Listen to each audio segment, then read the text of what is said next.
অসম নাগালেণ্ড সীমান্তৰ পুৰণা লাহৰীজান আৰক্ষীৰ জালত পুনৰ ড্ৰাগছসহ এজন সৰবৰাহকাৰী। কভিড বিধি উলংঘা তথা এছঅপিক আওকাণ কৰি লালুংডুবিৰ বিদ্যালয়ত চলিছে পাঠদান। নমস্কাৰ, আজিৰ প্ৰাইম টাইমলৈ সকলোকে স্বাগতম জনাই ষ্টুডিঅ'ৰ মজিয়াত মই গাংগুত্ৰী বৰা। হোজাই জিলাৰ লালুংডুবিৰ দুখনকৈ বিদ্যালয়ত LKG, KGকে ধৰি প্ৰাথমিক শিক্ষা গ্ৰহণ কৰাৰ কণ কণ ছাত্ৰ-ছাত্ৰীক শ্ৰেণীকোঠাত বহুৱাই পাঠদান কৰা পৰিলক্ষিত হৈছে। ব্যক্তিগত বিদ্যালয় কৰ্তৃপক্ষৰ লগতে শিক্ষক-শিক্ষয়িত্ৰীয়ে এছঅপিক উলংঘা কৰি চলাইছে পাঠদান। BS মেমৰিয়েল ইংৰাজী বিদ্যালয়ৰ বিপৰীতে ড্ৰিমলেণ্ড ইংলিছ একাডেমী নামৰ ব্যক্তিগত বিদ্যালয় দুখনে কোনো ধৰণৰ চেনিটাইজাৰ, মাস্ক, চাবোন, পানী আদিৰ ব্যৱস্থা নকৰাকৈ নিজৰ মুনাফা লাভৰ বাবে বিদ্যালয়ত পাঠদান কৰি কণ কণ ছাত্ৰ-ছাত্ৰীৰ জীৱনক লৈ হেতালি খেলা পৰিলক্ষিত হৈছে। গুৰুত্বপূৰ্ণ যে চলিত মাহৰ 19 তাৰিখৰ পৰা কভিড বিধি মানি চৰকাৰে বান্ধি দিয়া নিয়ম অনুসৰি বিদ্যালয়সমূহে সপ্তাহত দুটাকৈ দিনত পাঠদান কৰাৰ কথা ঘোষণা কৰিছিল যদিও চৰকাৰী ঘোষণাক বুঢ়া আঙুলি দেখুৱাই নিজৰ মইমতালিৰে লালুংডুবিৰ বিদ্যালয় দুখনে এনেদৰে এতিয়া পাঠদান কৰি মুনাফা লাভৰ চেষ্টা চলাই আহিছে। পেৰেণ্টছে কৈ আছে মানে বাচ্চাবিলাকে অনলাইনত একো বুজিব নোৱাৰে, কিবা কোনোবাই টিকটক কৰে, কোনোবাই ইউটিউব চাই থাকে, তেনেকুৱা হৈ থাকে। এইটোৰ কাৰণে আমি কি কৈছোঁ পেৰেণ্টছৰ লগত এটা মিটিং বহিছিলোঁ যে আমি কি কৰিম। পেৰেণ্টছে ক'লে এটা কাম কৰক, আপোনালোকে এটলিষ্ট বাচ্চাবিলাকক 1 ঘণ্টা 2 ঘণ্টাৰ কাৰণে স্কুলত মাতি সপ্তাহত 2 দিন তেনেকুৱা আৰু মাতি সিহঁতক অলপ গাইড কৰি দিয়ক, যাতে আমি এই হিচাপতে ঘৰত পঢ়াম। গভৰ্ণমেণ্টেতো অৰ্ডাৰ দিছে যে 19ৰ পৰা ষ্টাৰ্ট হ'ব ক্লাছ, গম পাইছোঁ আমি। বাট এটলিষ্ট এতিয়া আপোনাৰ কেইদিন হ'ল? 2 দিন হ'ল আৰু ধৰক এইপিনে আৰু আপোনাৰ 2 দিনমান আছে, মাজতো দুৰ্গা পূজা আছে। 2 দিনৰ কাৰণে যে 4 দিনৰ সময়, এই সময়ৰ ভিতৰত আমি কি ভাবিছোঁ, এতিয়া আমি চাওক এটা ফেয়াৰলি এক্সাম ল'ব লাগিব। অলৰেডি এৰাউণ্ড 25ৰ পৰা ক্লাছ 9ৰ ষ্টাৰ্ট হ'ব। এইটোৰ কাৰণে আমি কি ভাবিছোঁ যে অলপ এই 2-4 দিন যদি আমি বাচ্চাবিলাকক গাইড কৰি দিওঁ, সিহঁতে পেৰেণ্টছে এই হিচাপতে ঘৰত পঢ়াব আৰু যাতে বাচ্চাবিলাকে এক্সামটো দিয়ে আৰু সিহঁতৰ পঢ়াটো নষ্ট নহয়। ইমান দিন যে আপোনাৰ স্কুল বন্ধ হৈ আছিল, ইমান দিনত ছাত্ৰ-ছাত্ৰীৰ জীৱনত হেতালি মানে এটা মানে কি আন্ধাৰ নামি আহিছিল। ইমান দিন বন্ধ থকাৰ পিছত আপুনি 2 দিনত তেওঁলোকক কি হেৰি কৰি দিব পাৰিব নেকি? একচুৱেলি কি হ'ল মই আপোনাক জনাই আছোঁ, আমি অলৰেডি অনলাইন ক্লাছ লৈ আছিলোঁ। অনলাইন ক্লাছ ইমান ইফেক্টিভ নহয়। এইটোৰ কাৰণে পেৰেণ্টছে আহি আমাক ৰিকুৱেষ্ট কৰিছে যে ছাৰ গাঁৱৰ মানুহ আমি ফাৰ্ষ্ট জেনেৰেশ্যন, আমাৰ ষ্টুডেণ্টটো ফাৰ্ষ্ট টাইম এডুকেশ্যনত পঠাইছোঁ, আমি অনলাইন একো বুজি নাপাওঁ। গুগল মিটৰ লিংক পঠালে লিংক জইন কৰিব নোৱাৰে, পেৰেণ্টছে এইবোৰ বুজি নাপায়। এইটোৰ কাৰণে আমি পেৰেণ্টছক কৈছোঁ তেনেহ'লে কি কৰাটো ভাল হ'ব। পেৰেণ্টছে কৈছে এটা কাম কৰক, আপোনালোকে এটলিষ্ট যদি আমাৰ বাচ্চাবিলাকক 1-2 ঘণ্টাৰ কাৰণে স্কুলত মাতি অলপ কিবা গাইড কৰি দিয়ে, তেনেহ'লে আমি এই হিচাপতে বাচ্চাবিলাকক ঘৰত পঢ়াই থাকিম। কিন্তু কথা হ'ল এইটো গাৰ্জেনৰ কথা মতে যে আপুনি 2 দিন ক্লাছ কৰি দিব, কথা নহয়। চাওক আপোনাৰতো হাতত এটা ব্যৱস্থা আছে নে, আপোনাৰ ক'ব পৰা এটা ৰাস্তা ঠিক আছে। চাওক ইয়াত অলৰেডি যিহেতু নিৰ্দেশ নিদিয়াকৈ আমি যদি কিবা এটা পদক্ষেপ আমি চাওক এটাও ৰেগুলাৰ ক্লাছ আৰম্ভ কৰা নাই, একো ৰেগুলাৰ ক্লাছ হোৱা নাই। আমি যোনটো সৰু বাচ্চা আছে সিহঁতক 1 ঘণ্টাৰ কাৰণে মাতোঁ স্কুলত আৰু মাতি কি কৰি সিহঁতক যি গাইড দিব পাৰোঁ যে আপোনালোকে এনেকুৱা পঢ়িব লাগে। পেৰেণ্টছক কেতিয়াবা পেৰেণ্টছক বুজাই দিওঁ যে এইবোৰ বস্তু ৱৰ্কশ্বিট, এইটো ৱৰ্কশ্বিট হয়, এই হিচাপতে আপোনালোকে বাচ্চাবিলাকক ঘৰত গাইড কৰিব। পেৰেণ্টছে ইন দ্য চিমিলাৰ ৱে সিহঁতে গাইড কৰে। আৰু চাওক আৰু এটা কথা কি হৈ যায় যে পেৰেণ্টছৰ ওপৰত অনলাইন ক্লাছ যে আমি দিওঁ, আমি বহুত দিন ট্ৰাই কৰিলোঁ online class, at least 4-5 months try কৰিলোঁ। কিন্তু কি হৈ যায় অনলাইনত প্ৰব্লেম কি হৈ যায়, মা দেউতাটো পঢ়া লিখা নাই। 3 Yes. তোমালোকৰ স্কুল নামটো কি? BS memorial English school. তোমাৰ নাম? Arjun Singh. Any time class হৈ থাকে নেকি ইয়াত? Yes. कितना पर क्लास आरंभ हो जाए? क्लास कितना बजे से शुरू हुआ है आप लोग का? 9 बजे। 9 बजे। छुट्टी कितना बजे होता है? छुट्टी 2 बजे। 2 बजे।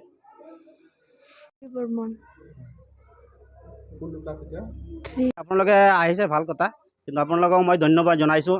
আৰু এই মিডিয়াৰ জৰিয়তে মই প্ৰকাশ কৰিব বিচাৰিছোঁ, কোনোবাই যদি দুষ্কৃতিকাৰীয়ে আমাৰ ইয়াত আপোনালোকক কমপ্লেইন দিছে ক্লাছ চলি আছে বুলি, এইটো সম্পূৰ্ণৰূপে মিছা কথা।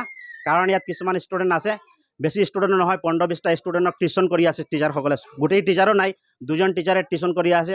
আৰু 19 তাৰিখৰ পৰা আমি খুলিব, সেইকাৰণে আমি গোটেই জংঘল চাফা কৰাই আছোঁ। আপোনালোকে নিজেও দেখি আছে, আহিখিনি দেখিছে ইয়াতে বেছি ষ্টুডেণ্টো নাই। কেইজনমান ষ্টুডেণ্টে টিউশ্যনৰ ব্যৱস্থা কৰিছে, টিউশ্যনখিনি চলি আছিল। গভৰ্ণমেণ্টৰ পৰা তেনেকৈ কোনো অৰ্ডাৰ নাই। গভৰ্ণমেণ্টৰ পৰা নিউজত দিছে যে 19 তাৰিখৰ পৰা আমি খুলিব লাগে 3 দিনীয়াকৈ সপ্তাহত। এই ৰুটিন বনাই দিছে অলৰেডি, সেইমতে আমি ষ্টাৰ্ট কৰিম সেই স্কুলখিনি। আৰু বৰ্তমান অৱস্থাত আমি যিখিনি 15-20টা ষ্টুডেণ্টে ইয়াতে পঢ়ি আছে, সেইটো কমপ্লিটলি টিউশ্যন পঢ়ি আছে, ইয়াত কোনো ধৰণৰ ক্লাছ কৰা নাই আমি। যেহেতু ষ্টুডেণ্টসকলে যিটো কৈছে প্ৰতি কণ্টিনিউ ক্লাছ চলি আছে বুলি তেখেতসকলে যিটো অৱগত কৰিছে এই কথা কিমান সত্য কিমান নহয় ষ্টুডেণ্টখিনি চাওক এইবিলাক নাৰ্চাৰীৰ বাচ্চা সিহঁতে টিউশ্যনটো আৰু ক্লাছটো একো বুজি পোৱা নাই সিহঁতে আহিছে টিউশ্যন পঢ়ি আছে সিহঁতে ভাবি আছে ক্লাছ হৈ আছে এইটো কথা কাৰণ সৰু বাচ্চা ডাঙৰ বাচ্চা হ'লে সিহঁতে টিউশ্যন আৰু ক্লাছৰ ডিফাৰেঞ্চটো বুজি পালে হয় এইবিলাক নাৰ্চাৰী বাচ্চানো কি বুজি পাব টিউশ্যন আৰু ক্লাছৰ কথাটো তেওঁসকলে যিটো কৈছে ৰাতিপুৱা 9টা বজাৰ পৰা 2টালৈকে স্কুল হয় বোলে টিউশ্যন হয় না স্কুল নাই 2টা বজালৈকে নহয় 9টাৰ পৰা 11টালৈকে আমি টিউশ্যনটো কৰোঁ টিউশ্যন কৰাৰ পিছতে আমি এৰি দিওঁ বাচ্চাবিলাকক গাৰ্জেনবিলাকো আহে গাৰ্জেনবিলাকো উপস্থিত থাকে টিউশ্যন শেষ হ'ল বাচ্চা গাৰ্জেনে লৈ গুচি যায় টিউশ্যনৰ ক্ষেত্ৰতো দেখিছোঁ যে যিখিনি ছাত্ৰ ছাত্ৰী আছে তেওঁলোকৰ কোনো মাস্ক পৰিধান কৰা নাই দ্বিতীয়তে এটা কথা দেখিলোঁ যিহেতু চেনিটাইজেশ্যনৰ কথা চৰকাৰে ঘোষণা কৰিছে ইয়াত কোনো চেনিটাইজেশ্যনৰ ব্যৱস্থা দেখা নাই আমি কি ক'ব চেনিটাইজাৰৰ ব্যৱস্থাখিনি কৰা হৈছিল চাগে কিন্তু হয়তো যিসকলে টিউশ্যন কৰাই আছিল সিহঁতে কম সময়ৰ ভিতৰতে সেইখিনি কৰা নাই চাগে কিন্তু অৰিজিনেলি আমাৰ ইয়াতে চেনিটাইজাৰ ব্যৱস্থাও আছে পানীৰো ব্যৱস্থা আছে চাবোনৰ ব্যৱস্থা আছে হাত ধোৱাৰ ব্যৱস্থাবিলাক আছিল কিন্তু দেখা নাই কিন্তু হয়তো বেলেগ ক'ৰবাত ৰুমত ৰাখিছে নেকি টিউশ্যনৰ কাৰণে কম সময়ৰ ভিতৰতে কৰা নাই ঠিক আছে এইটো আমি কৰি দিম টিউশ্যন আৰু এতিয়া দুৰ্গা পূজা আহিছে টিউশ্যনটো বন্ধই আজি 4-5 দিন হৈছে ষ্টাৰ্ট হৈছে টিউশ্যনটো দুৰ্গা পূজা আহিছে দুৰ্গা পূজাৰ পাছততো আৰু অলৰেডি 19 তাৰিখৰ পৰা 3 দিনীয়াকৈ ক্লাছ ষ্টাৰ্ট হ'ব সেইমতে আমি এই চেনিটাইজাৰ বা মাস্কৰ সম্পূৰ্ণৰূপে ব্যৱস্থা কৰি COVID-19 বিধি মানিখিনি আমি ষ্টাৰ্ট কৰিম এইখিনি নহয় আমি একচুৱেলি কি হ'ল আমাৰ যোন এৰিয়া হয় ইয়াত অনলাইন ফেচিলিটিজ চবৰ কাৰণে পচিবল নহয় আৰু বাচ্চাবিলাকো বহুত সৰু এইটোৰ কাৰণে আমাৰ কি হ'ল দুদিনৰ পৰা আমি কি কৰিছোঁ সিহঁতৰ কাৰণে মানে 1 ঘণ্টা 2 ঘণ্টাকৈ গাইড মানে কৈছোঁ যে আপোনালোকে পেৰেণ্টছক 1 ঘণ্টাৰ কাৰণে বাচ্চা পঠাই দিয়ক যাতে আমি অলপ গাইড কৰি দিওঁ আৰু আপোনালোকে ঘৰত এই হিচাপতে পঢ়াই থাকিব এতিয়া চাওক অলমষ্ট এৰাউণ্ড 6 মান্থছ হৈ গ'ল সিহঁতৰ ক্লাছটো একেবাৰে হোৱা নাই আৰু অনলাইন যি আমি দি আছোঁ এইটো ইফেক্টিভ নহয় যোৱাকালি অৰ্থাৎ 8 অক্টোবৰ তাৰিখে নিশা প্ৰায় 9 মান বজাত বোকাজান মহকুমাৰ অন্তৰ্গত অসম নাগালেণ্ড সীমান্তৰ পুৰণা লাহৰীজান তহলদাৰী আৰক্ষীয়ে পুনৰ ড্ৰাগছসহ এজন সৰবৰাহকাৰীক আটক কৰিবলৈ সক্ষম হয় মণিপুৰৰ পৰা ডিমাপুৰ হৈ গুৱাহাটী অভিমুখে MN06B 1341 নম্বৰৰ এখন যাত্ৰীবাহী বাছত চলোৱা অভিযানত বৃহৎ পৰিমাণৰ ড্ৰাগছ জব্দ বোকাজান মহকুমা আৰক্ষী বিষয়া জন দাসৰ নেতৃত্বত লাহৰীজান PPৰ SI লুৎফুৰ ৰহমান SI বিতুপন চুতীয়া আৰু SI হিৰকজ্যোতি দাসসহ পুৰণা লাহৰীজান তহলদাৰী আৰক্ষীৰ সহযোগত চলাইছিল উক্ত অভিযান পুৰণা লাহৰীজান আৰক্ষীৰ তালাচীত যাত্ৰীবাহী বাছখনৰ পৰা 27টা চাবোনৰ বাকচত ড্ৰাগছখিনি সৰবৰাহৰ বাবে নি থকা অৱস্থাত উদ্ধাৰ কৰিবলৈ সক্ষম হয় আৰক্ষীয়ে ড্ৰাগছসহ মণিপুৰ ৰাজ্যৰ বিষ্ণুপুৰৰ 23 বছৰীয়া আজাদ খান নামৰ এজন সৰবৰাহকাৰীক আটক কৰিবলৈ সক্ষম হৈছে ড্ৰাগছখিনিৰ ওজন 339.16 গ্ৰাম হোৱাৰ বিপৰীতে ড্ৰাগছখিনি আন্তঃৰাষ্ট্ৰীয় বজাৰৰ মূল্য 2 কোটি মান হ'ব বুলি অনুমান কৰা হৈছে অধিক তথ্যৰ বাবে আটকাধীন লোকজনক আৰক্ষীয়ে জেৰা অব্যাহত ৰাখিছে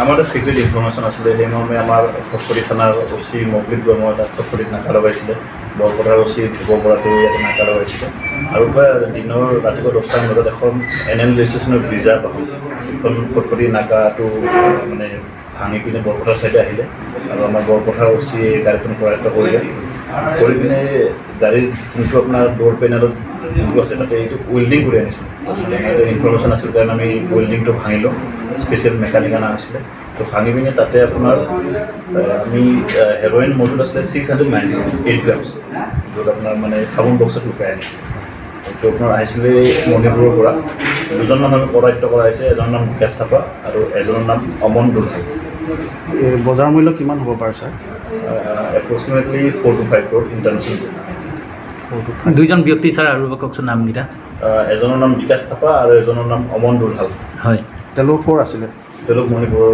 চেনাপুৰ ক'ৰ পৰা মণিপুৰৰ পৰা ক'লৈ নি আছিলে মণিপুৰৰ পৰা প্ৰথমতে জাগিৰোড যোৱাৰ কথা আছিলে তাৰ পৰা ডেষ্টিনেশ্যন সিহঁতে নেক্সট ডেষ্টিনেশ্যন ক'লে ঠিক আছে আজিৰ প্ৰাইম টাইমৰ পৰা মই বিদায় লৈছোঁ চাই থাকিব 365 নিউজ ইণ্ডিয়া